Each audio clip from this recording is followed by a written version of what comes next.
All right, looks like we're live. Welcome to the Standout Business Show, where I'm sharing everything that I'm learning about what it takes to make you and your business stand out. I'm Brad Powell, your Standout Business Coach, and on our show today, we're asking the question, are you ready to build a community-powered business? Okay, so let's say you're doing pretty well. You've been running your business on content and consulting and coaching, but is now the time to power your business with community? And what does it really take to convert your product-based, digital course-based business model into a community-centric business model? Well, to help us explore all this, today on the show, we've got online community building expert Bri Leever, who's going to share how creating community can become a vibrant hub for ideas, for your content, connections, and recurring income for your business. So if you've been thinking about developing an online community and want to make sure your community is done right the first time, stay tuned. And with that, let's start the show.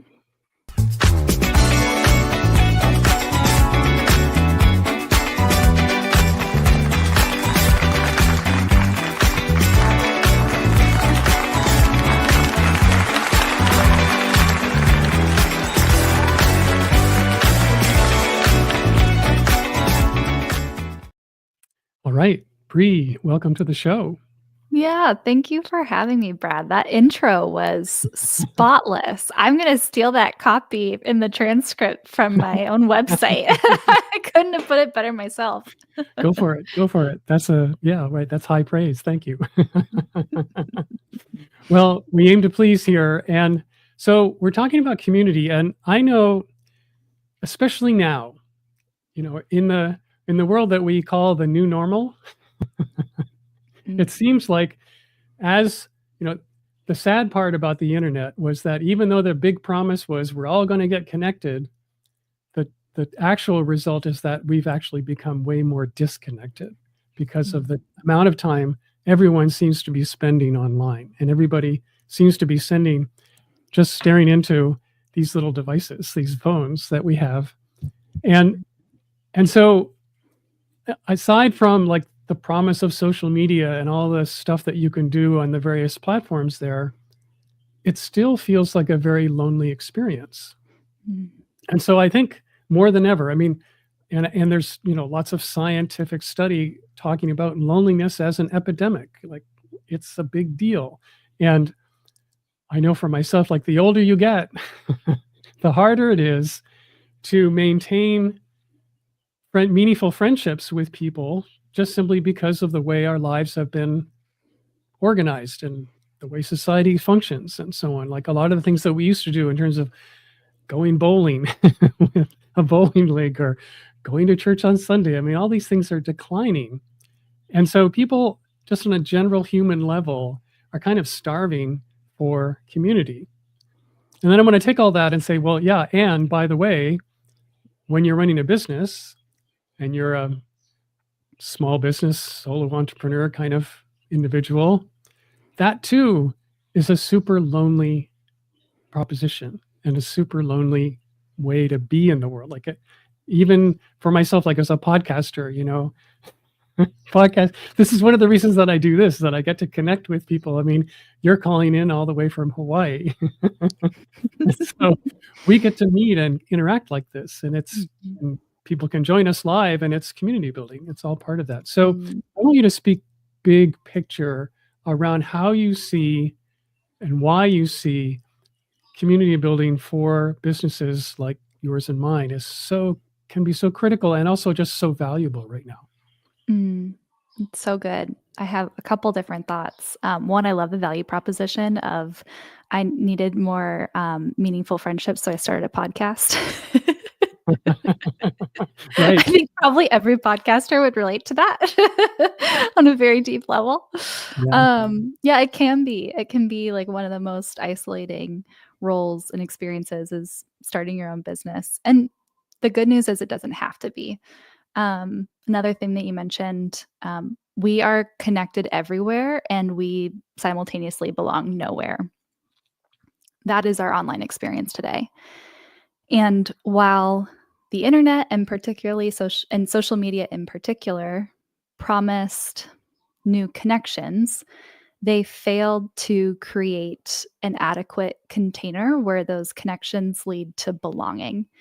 And I think social media platforms had an amazing opportunity to create community online, and instead they chose to get people to build audiences. That's what we've done with social media. Is you might have communal experiences being facilitated on social media, but really all it's done is trained us to create and consume content, which is not community building. It's not the same. There's elements that overlap, but it's not the same thing. Yeah. And now, go ahead. I just agree. Like the idea that if only I grow this big audience, then everything good will happen. Mm-hmm. And yet, you see individuals, quote unquote influencers out there who have large followings.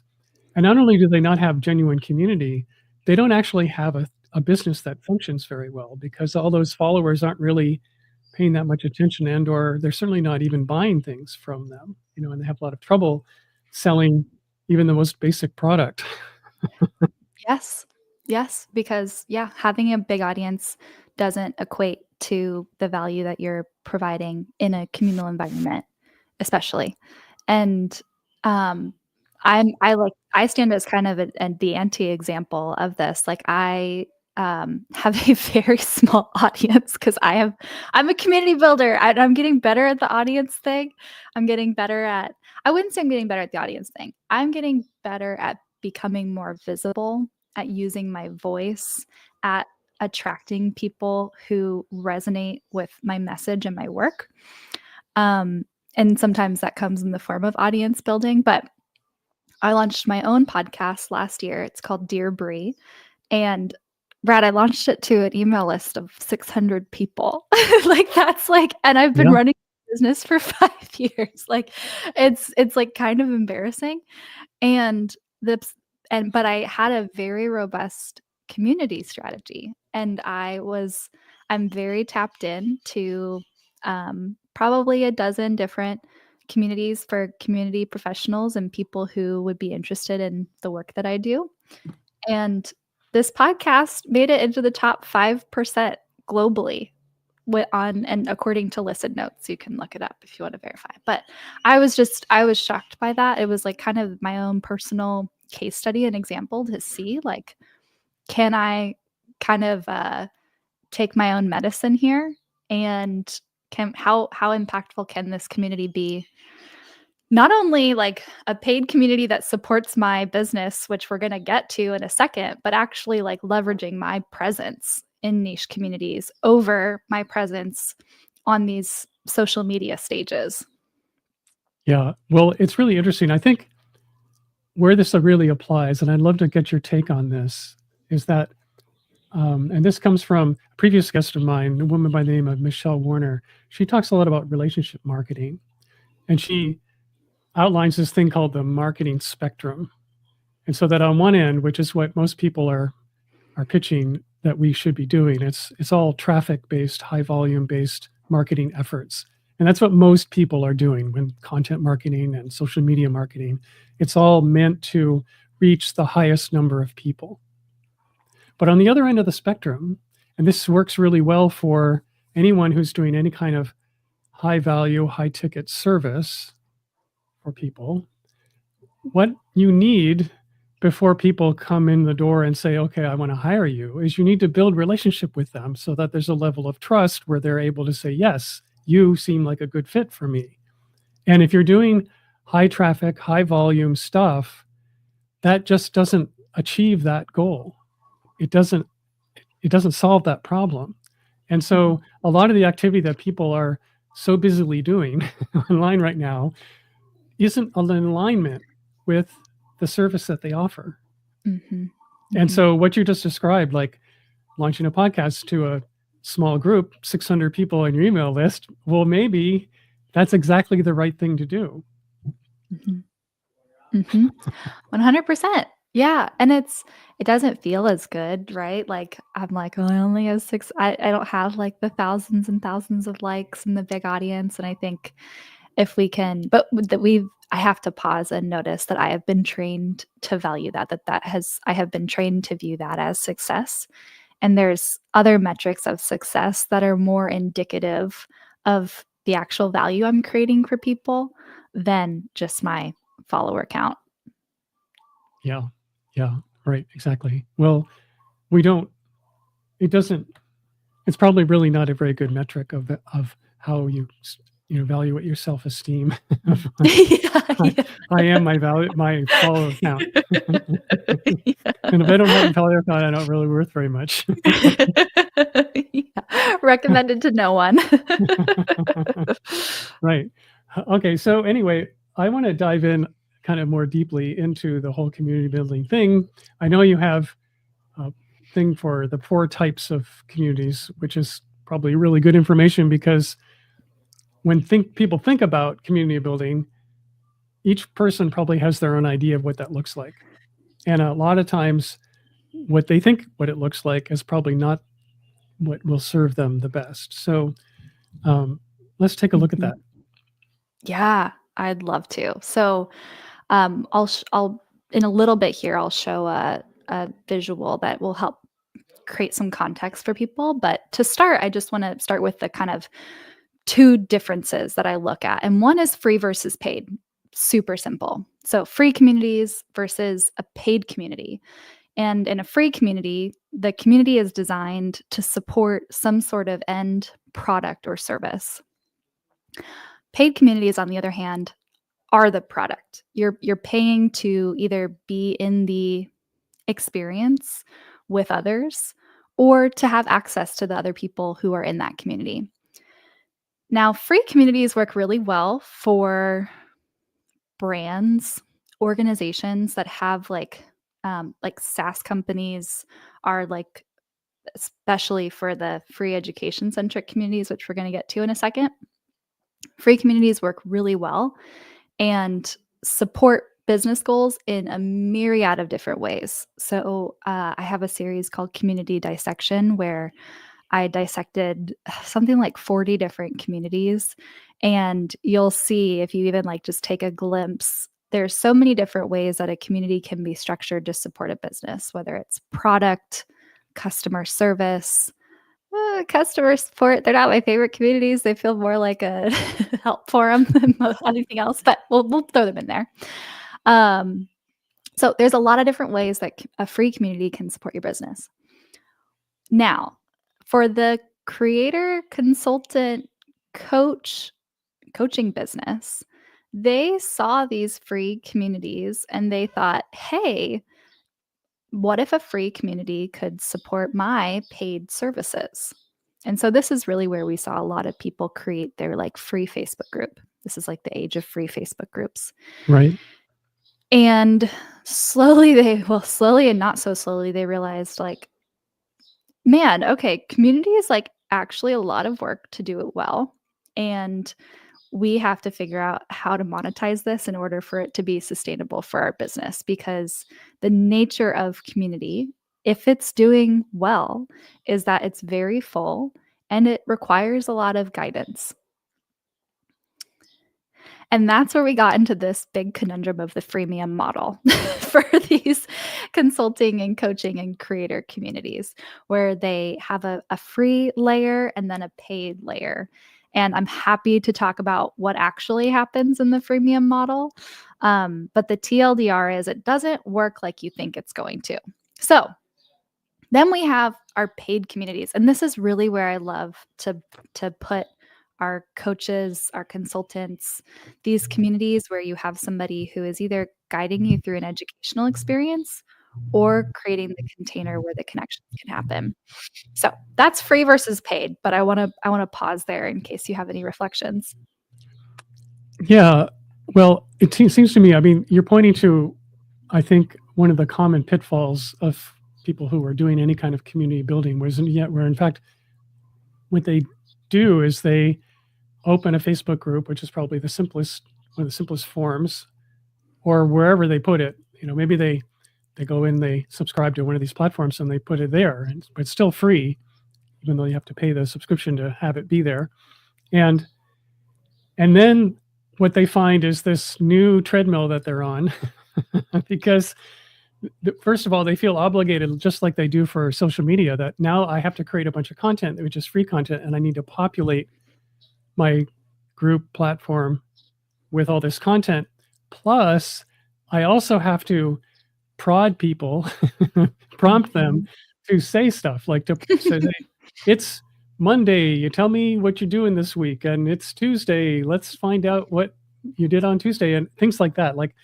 And this becomes more of an endless wheel of labor than the normal content marketing that is just sort of the standard basic part of content marketing.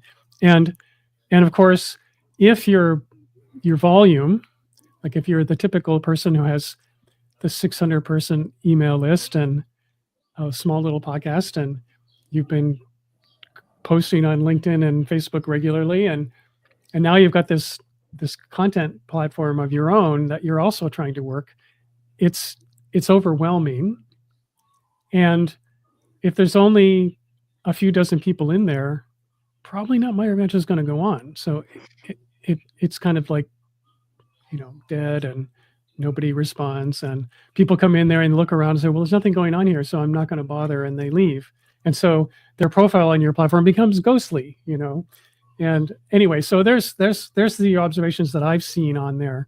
And so the idea, especially for, as you say, like coaches and consultants, or people who have a business of that kind, like sort of the expert business person, having a platform where their work, their actual product, is what the platform is about.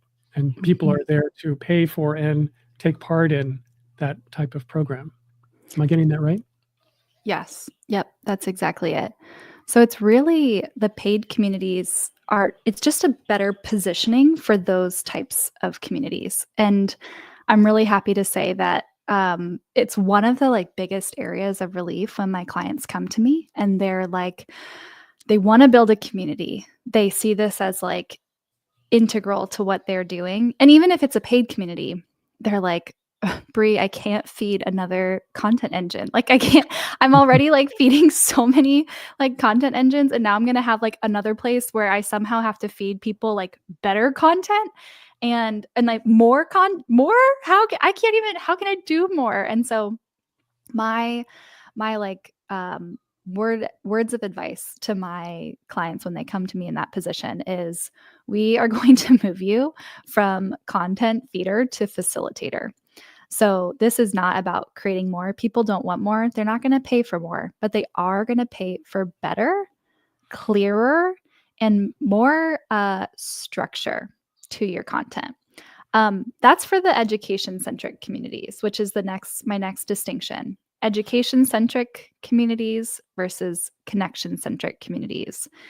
This is a method that I adapted from another community builder, Tatiana Figueredo. She has the learning to connection ratio in communities.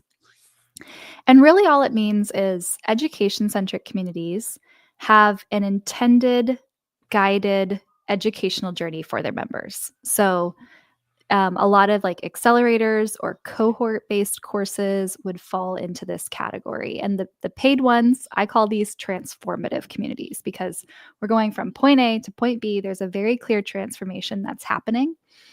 And the community manager and the person leading it is the guide.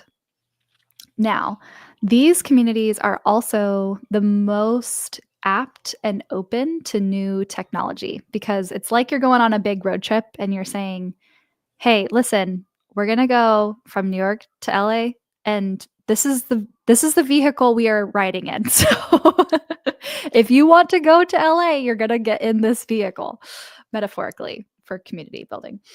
So people are much more apt to trust and experiment with new technology. On the other hand, we have connection-centric communities. And these are where the the interactions between your members are what is valuable and what people are paying for inside of your community. So they tend to be a lot more fluid. They tend to be membership based. And this is really where we can leverage, frankly, a zero content strategy. So I actually have a great case study of a client recently who has been running she runs a December program every year for the last year. And her members were begging her for an annual membership. Like they just wanted to continue this work. And she was like, Bri, I can't do it. Like they're begging me and I can't do content. I can't do it. And I was like, okay, that's fine. We're designing a connection-centric space. You infusing this space with content is actually going to cannibalize any energy that your members have to contribute to this space. So instead of a content strategy, let's create a structure and a framework that prompts, supports, and rewards your members for introducing challenges and experiments inside of the community.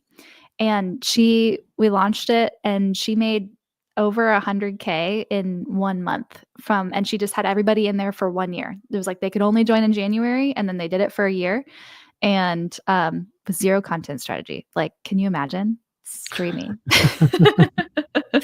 It does sound good. That does sound that great. I mean, I really get the idea. I mean, it seems like it's almost more of a mastermind kind of environment where the value comes from who you're with and the content, if that's what you're going to refer to it, it's also coming from the people who are in the group.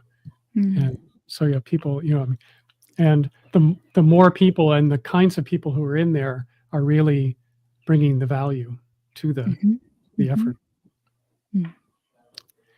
So when you're looking at this from like this thing of learning versus connection, those two polarities, and because I've been in many different kinds of communities. One of the very best cohort-based things was when I started this podcast, I took Seth Godin's podcast fellowship.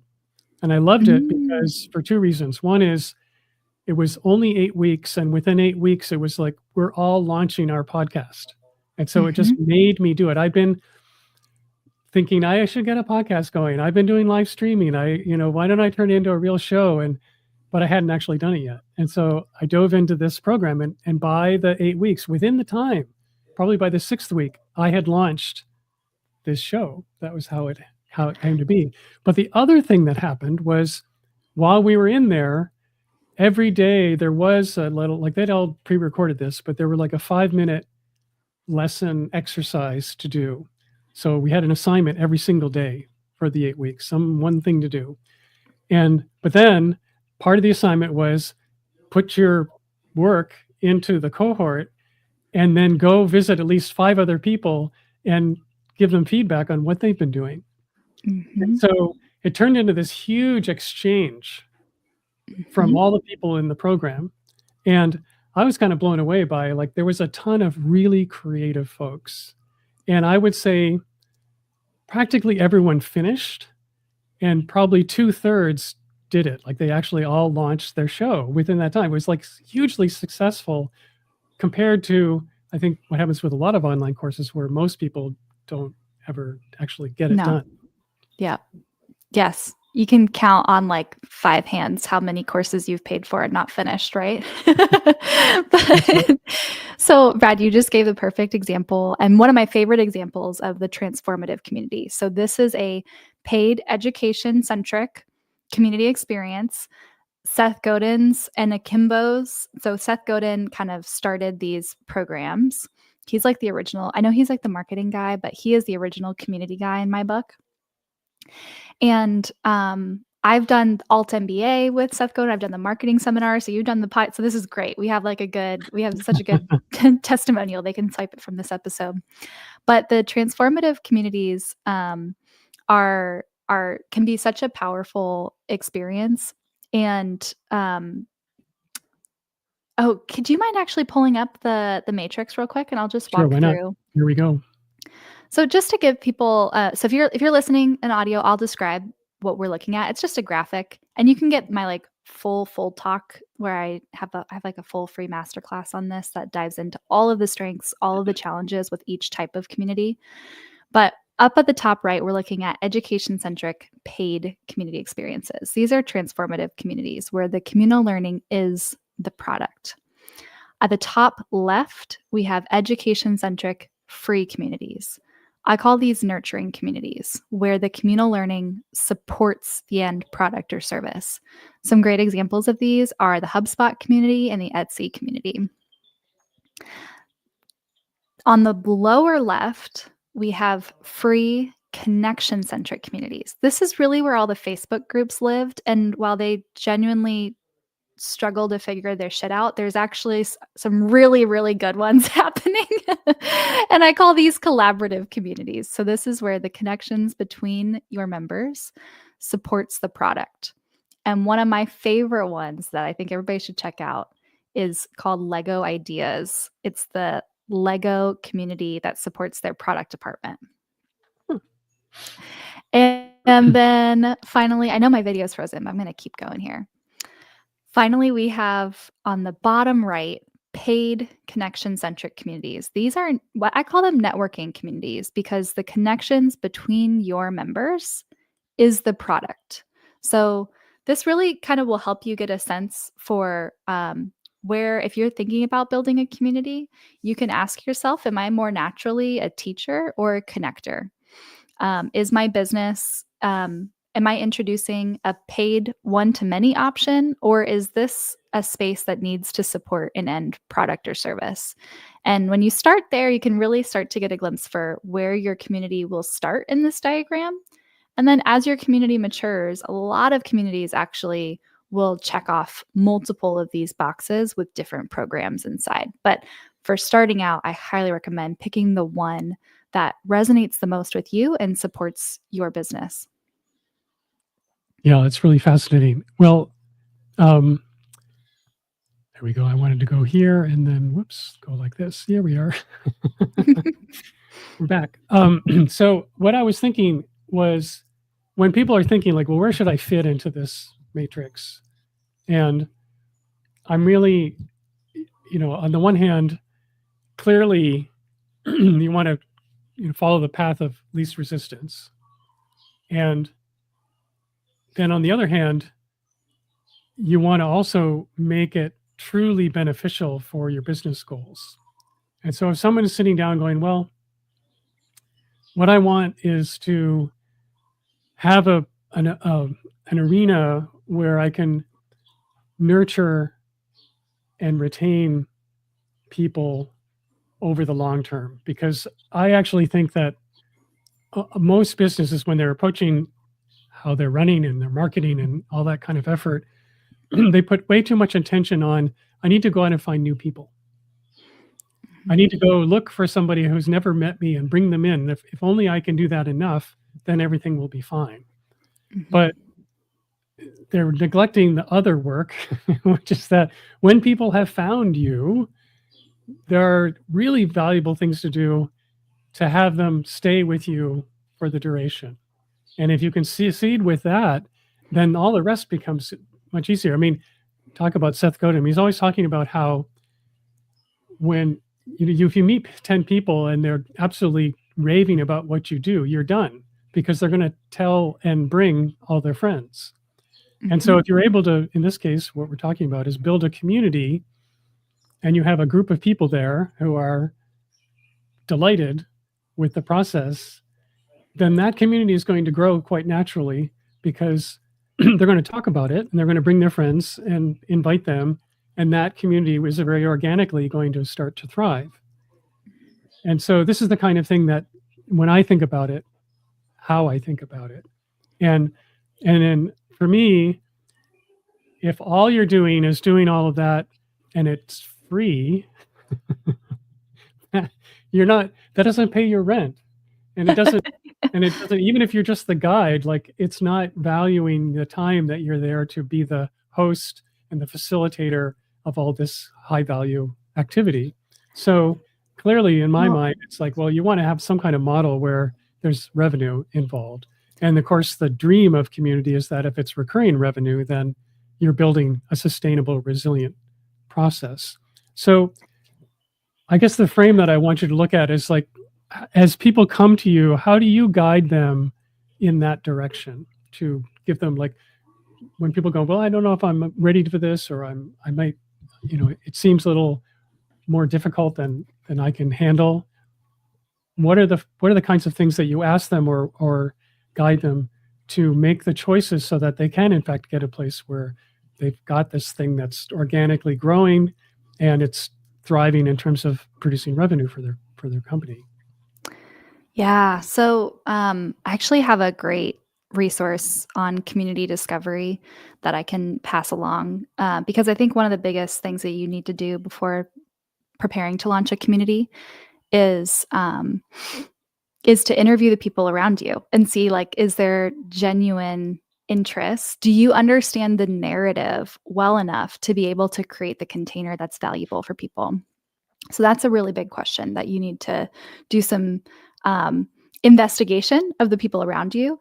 I also prompt people in that tool to do some like mindset and self-discovery work because I've found that we usually end up building the community that we feel like a gaping hole in our souls for.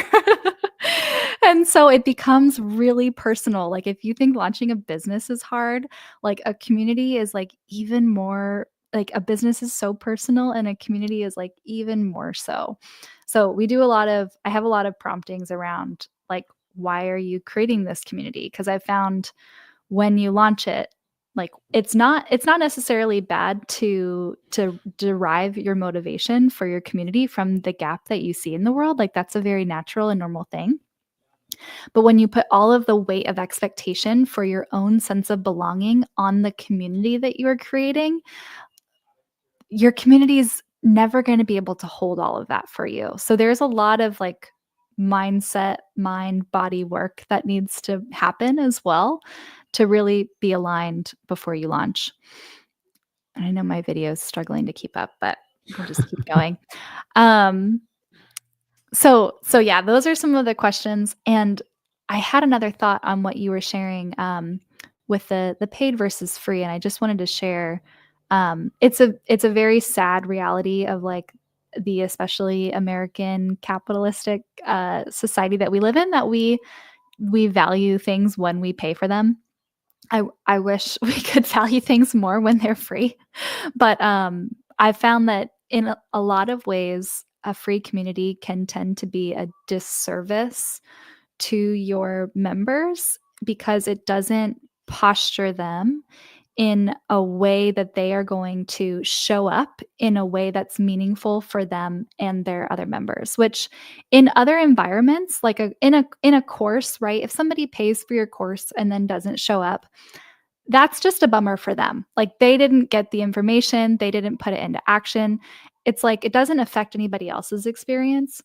But in your community, when people don't show up, not only does it impact their experience, it's now impacting everyone's experience. So posturing our members so that they have the best chance of showing up and participating in the community so that it's a valuable experience for everyone is really important to consider. And when you just default to a free community, you're not always, doesn't mean just because you get them to pay they're going to show up and engage well. That's not what I'm trying to say, but it does help us and them take it more seriously. Yeah, I agree with that. I think an issue that people have is they're just thinking, well, if I'm just getting started and there's really nothing in there, how can I charge money?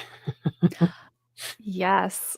And Yep. I get. and how will I get anybody in the door if there's a fee and they're looking at it going, I don't know, there doesn't seem to be much going on here, so why should I do that?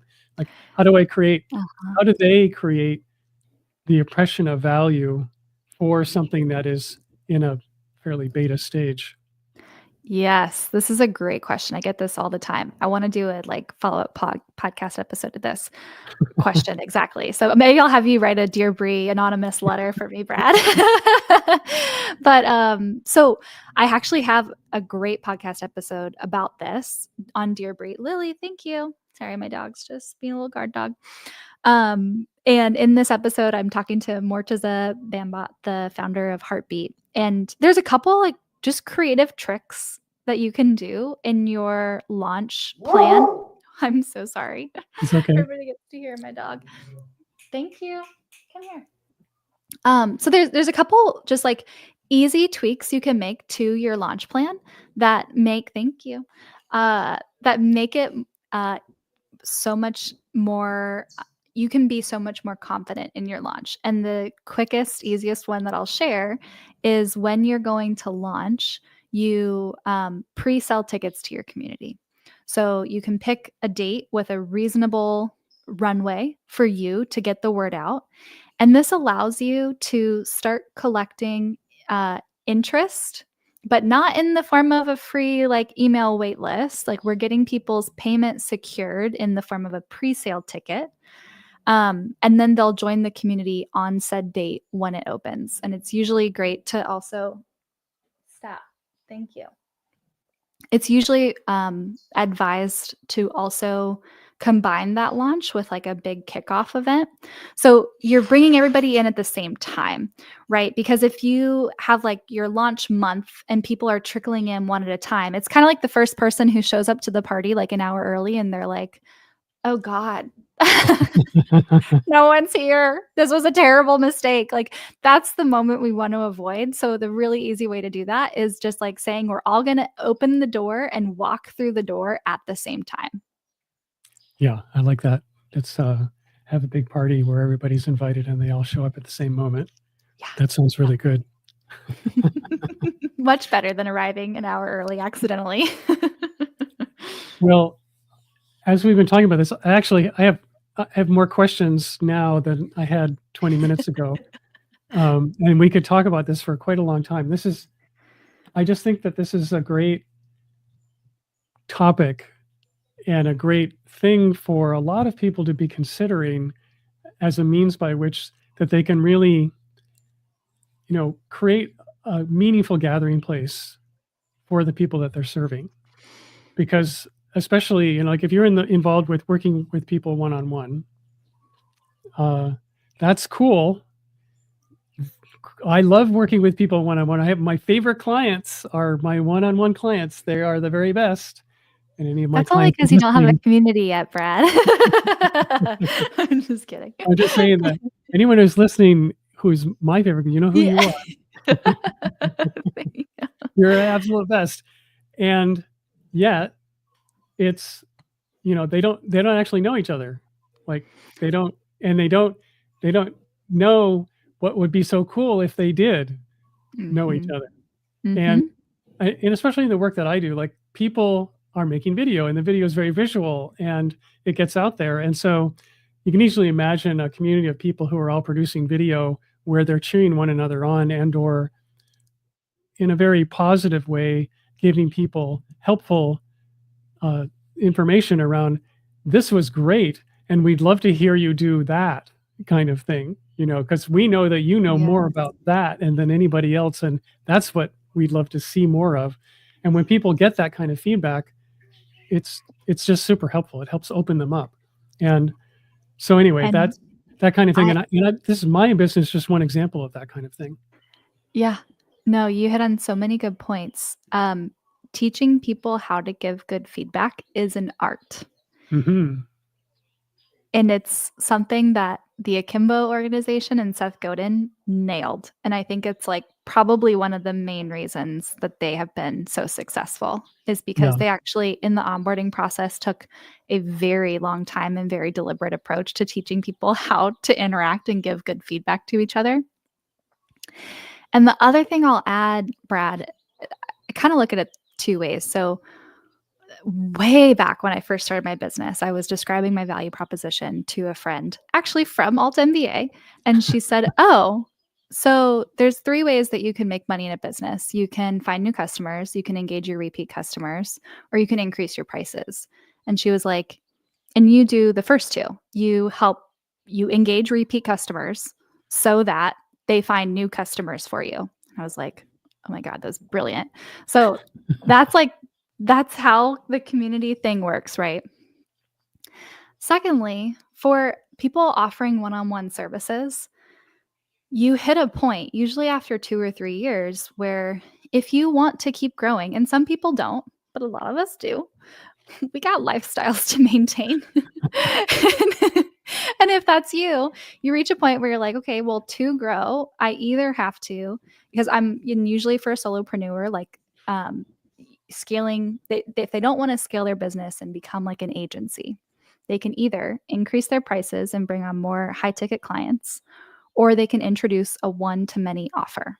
Yeah. And the community model is it's an all the rage, like one-to-many offer right now, for good reason, for very good reason. It's an incredibly powerful like container for your business and income stream for your business. And if we don't really understand what it is we're getting ourselves into, you can very quickly overcommit yourself. So that's where I like to provide some guidance. And I'm glad I've left you with more questions than answers. I think I'm doing my job right. All right. Well, before we go, I'm just going to acknowledge we've got someone here. Can't tell who they are because it just says LinkedIn user, but it says great idea for a pre-sale ticket. And also love the idea of opening the doors to the community all at the same time.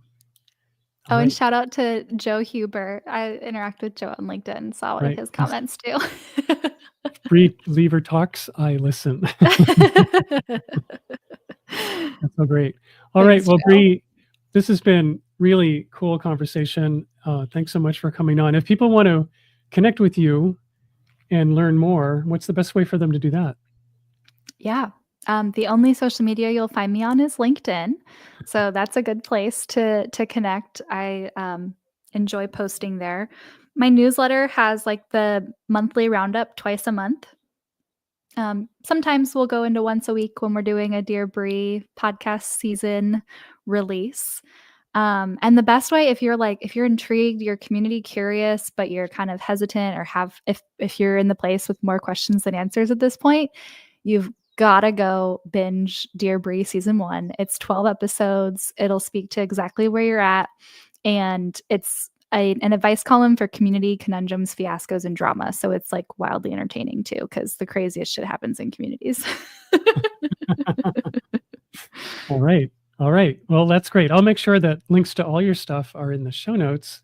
And thanks again so much for coming on today. Yeah. Thanks, Brad. Thanks for having me.